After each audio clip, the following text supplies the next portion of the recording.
Ah, oh cassette tapes. We miss you, don't we? Let's be honest, we don't. But that being said, if you have some old cassette tapes, today we're going to show you how to turn this cassette tape into something you can listen on. This! This? Or this? Oh, Instagram notification. Or this. But yeah, today we're just going to show you how to turn a cassette tape into a digital audio file which you can carry anywhere.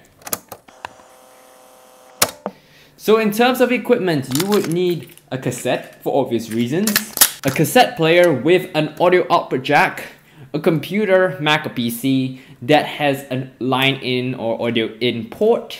If you don't have audio in port, I'll talk more about that later. And lastly, you need a way to connect your cassette player to your computer, and in this case I'm using an aux cable, which is one end 3.5mm to connect to my PC, and then the other end also 3.5mm to connect to my cassette tape player. If you have a bigger cassette player, it might be using these kind of audio out jacks, and in that case you need to buy such a cable that converts that jacks to 3.5mm. I'll have more information down below.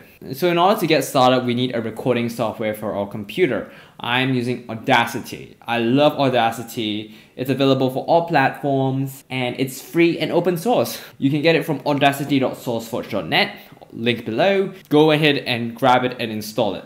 Next, we need to connect our cassette player to our computer. So I'll plug one end of the aux cable into the headphone jack and the other end into my computer's mic jack. Next, I need to put in said cassette. I'm gonna rewind because I'm a good person.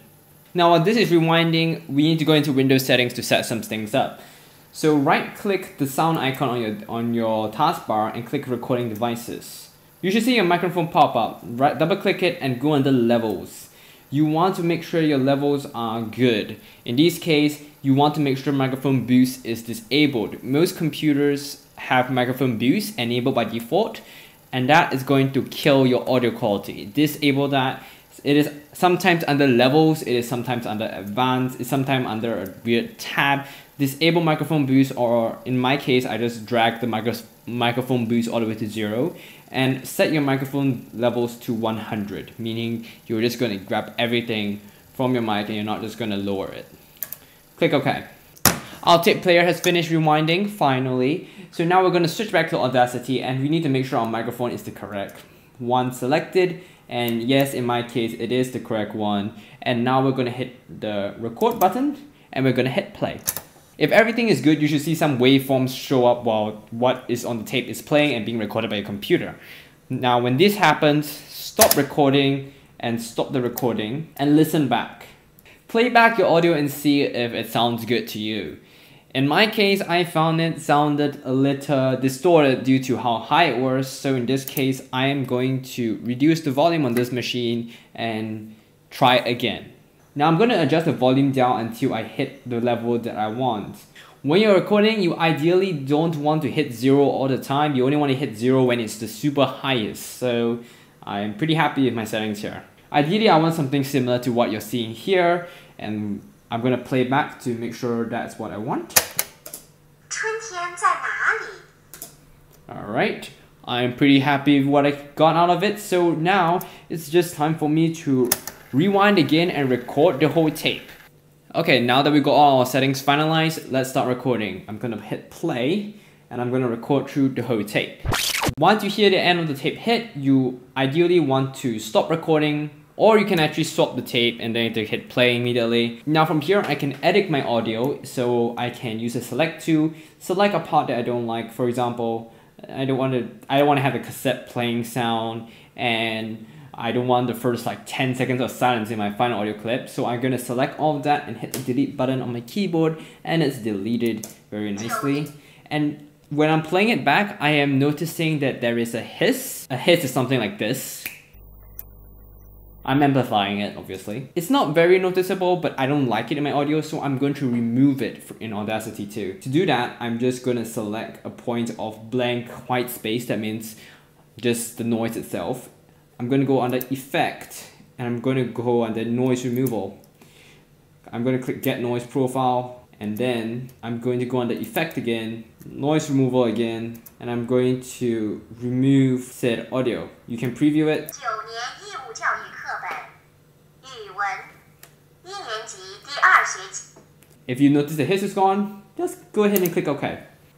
Alright, I have edited my recording. I am happy with it. I removed the hiss. I have cut the in and out point, and now I'm going to save it. So to save it is super simple. Just go under File, Export Audio, and then you can save it as whatever file you want.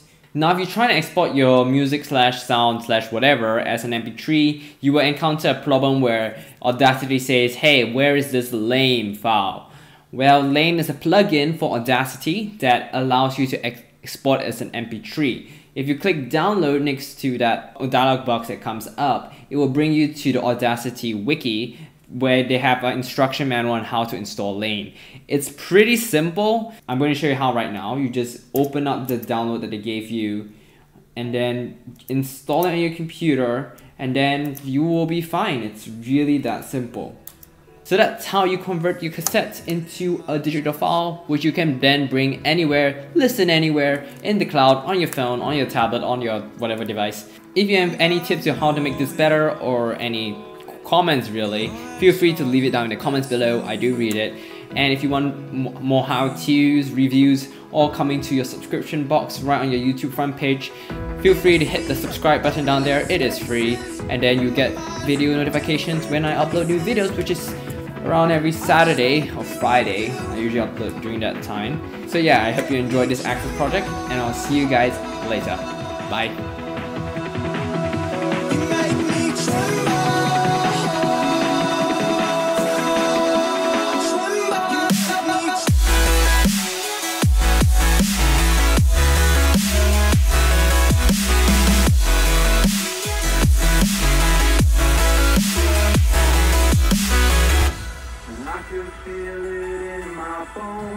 I could feel it in my hands, I could feel it in my chest.